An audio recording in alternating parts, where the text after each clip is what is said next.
morning, Jesus. And thanks for watching over me last night. And thanks for this beautiful day of life you've given me today. And I offer it to you, Lord. It's my gift to you for your will to be done in my life today, for your glory and your service. And I ask this in Jesus' name. I lift my brother Anthony and his wife Rhonda up to you, Lord. Judy and I and all our families and my brother Anthony's and his family.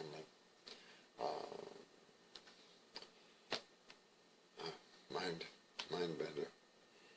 Mark and his wife Gail and their family. Mel and all his family. And Vinny and all his family. And so many more, Lord. I can't mention them all. Joe and Rhonda. Joe and his wife over in Rhode Island. There's so many. But I really lift up all your children, Lord, all the souls you've created, and I ask for a special blessing on each one, designed to them, because you're the only one that knows them fully. And I ask all this in your Son's name, Jesus Christ of Nazareth. Okay, some inspiration to start the day again, Lord. We always start our day this way now, and I know you love this, and the Spirit loves this, and all of heaven loves this. And so let's start with this one here. I am involved in each moment of your life. I have carefully mapped out every inch of your journey through this day. Even though much of it may feel haphazard. Because the world is in a falling condition, things always seem to be unraveling around the edges. Expect to find trouble in this day. At the same time, trust that my way is perfect, even in the midst of such messy imperfection. Stay conscious of me as you go through this day, remembering that I never leave your side. Let the Holy Spirit guide you step by step, protecting you from unnecessary trials and equipping you to get through whatever must be endured. As you trudge through the sludge of this fallen world, keep your mind in heavenly places with me. Thus the light of my presence shines on you, giving you peace and joy that circumstances cannot touch. Praise God. Thank you, Jesus. Here's another. And Bible support for that one would be from Psalm 18, verse 30, Isaiah 41, verse 13. This one says, relax in my healing, holy presence.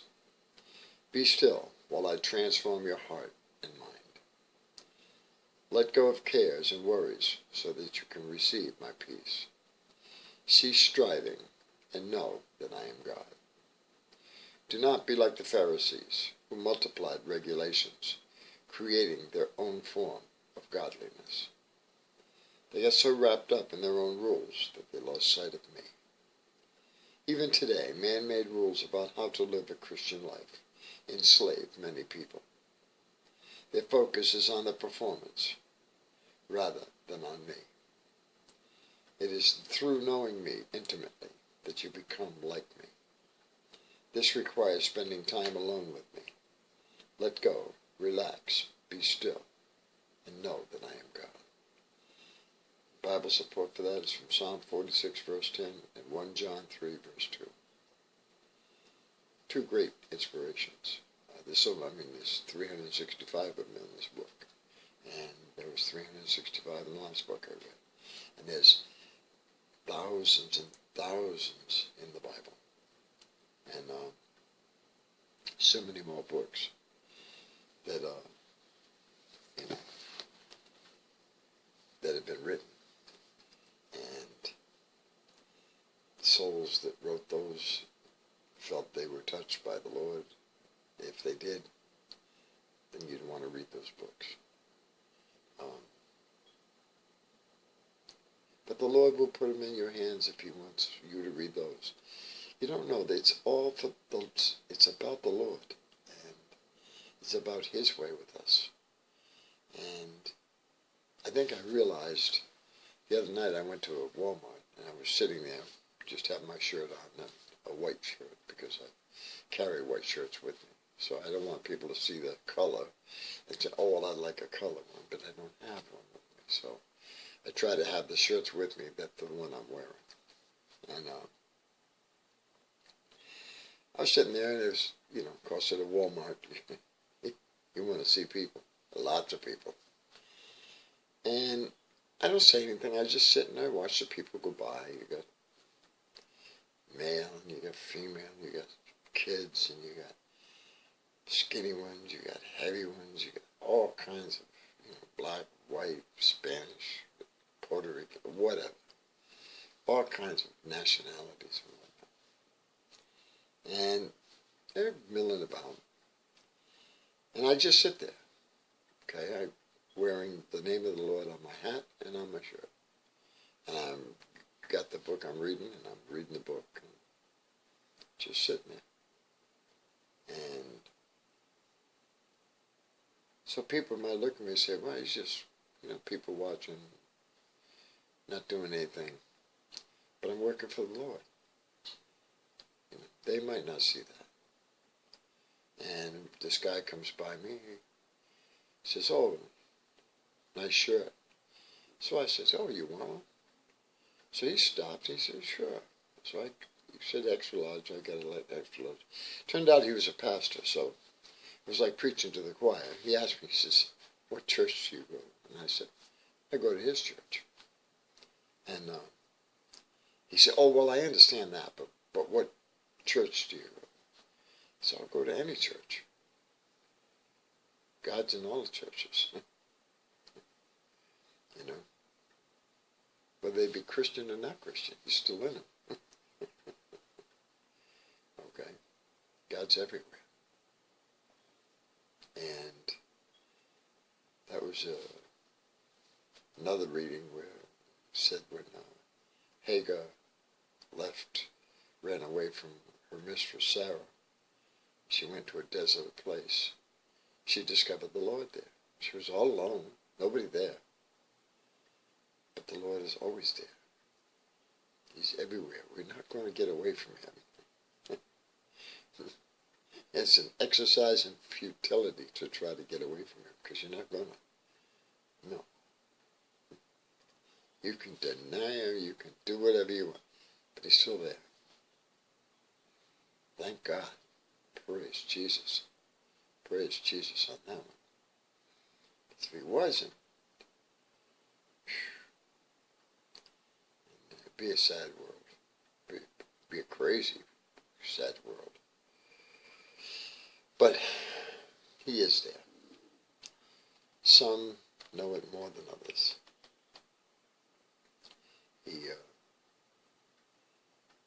His love is unconditional. He is love itself. I experienced that myself personally. So I know he is love. And love has nothing to do with this worldly stuff. No. It's what everyone in the world searches for is him.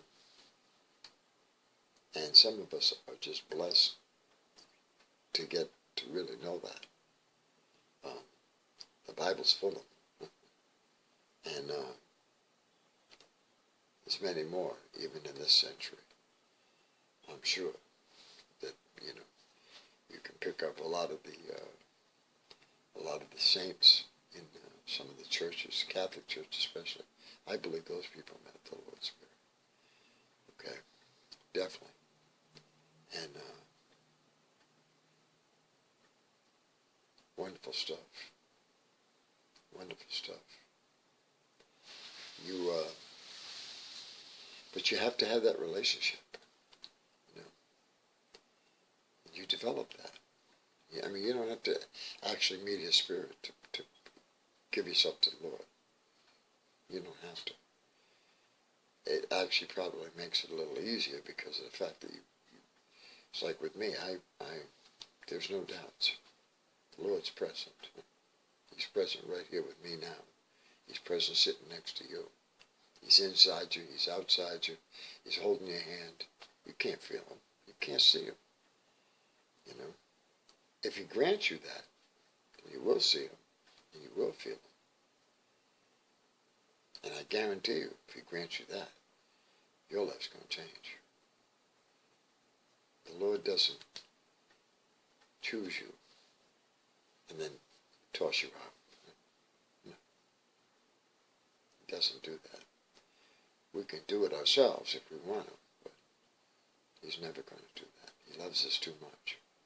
He is the only real love that all of us search for. And we try to make it in this world. It's not in this world. It's in his world. And when you walk with him, what do you say in the book? He says, you have 1 foot on earth and 1 foot in heaven. God bless. That is such a wonderful, wonderful, and such a true statement. That's how he wants us to walk. 1 foot in the world and 1 foot in heaven. Praise God. And, you know, we're little children holding on to our Father and Brother and Spirit's hand that we can't feel till we actually go through the veil. Unless he grants that. I mean, I'm sure that there have been, I know there's been some that have been blessed by seeing visions of him, and some, I know I heard the voice, so I can tell you he can talk to you. Oh yeah, he can definitely talk to you. You know, this doubt's erased. There is no doubt. Okay? He just told me he loves me very much, and that I'm to follow him. And that's what I've been trying to do. He knows I've been trying to do it. And he's helping me get better at it. Because there is nothing really to do. Except put yourself in his presence. And sit down and relax. That's what I found at Walmart the other day. You don't have to do anything. No. You don't have to run around screaming, "There's Jesus, come and be with Jesus." You don't have to do that. Did he do that? No. He didn't do that. Maybe some of the people around him might have done that. But he didn't do that. And he was our example. He was just sitting with his Father, taking directions from his Father, as we need to sit with him and take directions from him. And it's difficult because the world is like a magnet. It pulls you and keeps pulling you. Come on, do more, do more, do more. And he's over here going, no, you don't have to do anything. I'll take care of it. If I need you to do something, I'll give you what you need, and I'll tell you to do it. And then all you do is do it. And if you miss it and you mess up, it's okay. Work on it again. You'll get better at it. You're going to make mistakes.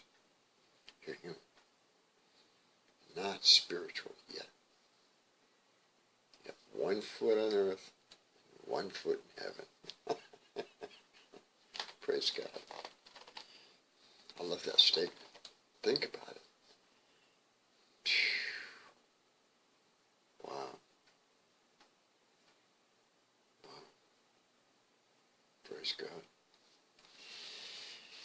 Well, my brothers and sisters, I gotta put this up on the internet, and I got a new Bluetooth keyboard now. I can sit here with my tablet, and I'm going to set up a blog where I just talk to the Lord right through the keyboard, right into technology, and put it up on the internet and let him use it for whatever he wants to use it for. Maybe nothing. Maybe somebody will read it and go, this guy's blown out nuts. Praise God. Thank you, Jesus. rather be nuts in Jesus than nuts in the world. Makes a big difference. My brother Anthony, you have a great day. You and Rhonda. Brother, it just keeps getting better.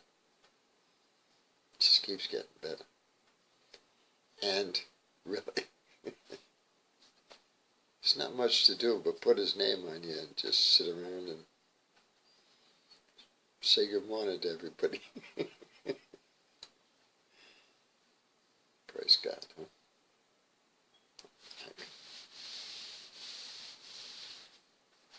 Such a beautiful thing. There's so many things I could tell you. I want to tell you. And so I'm going to try this new blog thing. I got to figure it out, but not me. Jesus will figure it out. And they'll set it up. And if it goes, and he wants to use it, and it flourishes, then fine. Praise God, I would be a part of that. Thank you, Jesus. If not, still, people are going to see it. They see the shirts. Okay?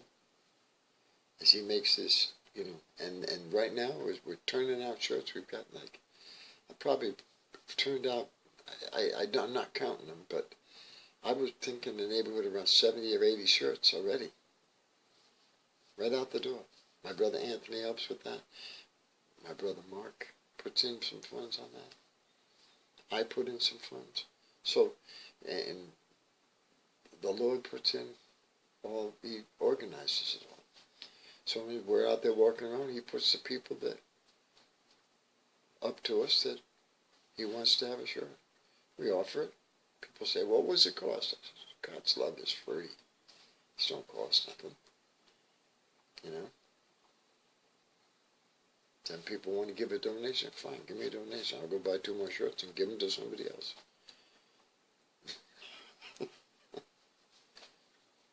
Doesn't matter. It's not about me. It's not about the shirts. It's about the name on the shirts. Period. That's the end. The beginning, the end, and the now. And where he wants us is in the now, with him. Holding hands, with 1 foot in heaven and 1 foot on the earth. To be someday 2 feet in heaven. Oh, praise God. Praise Jesus. All right. Have a great day. Take some time for the Lord today. Email me. I'll send you a shirt. You can walk around and display his name everywhere you go. Everywhere. Throw all your clothes away. You don't need any other clothes. But you do need the name on the clothes. All right, Lord, thanks for being in my life. Peace, brothers and sisters.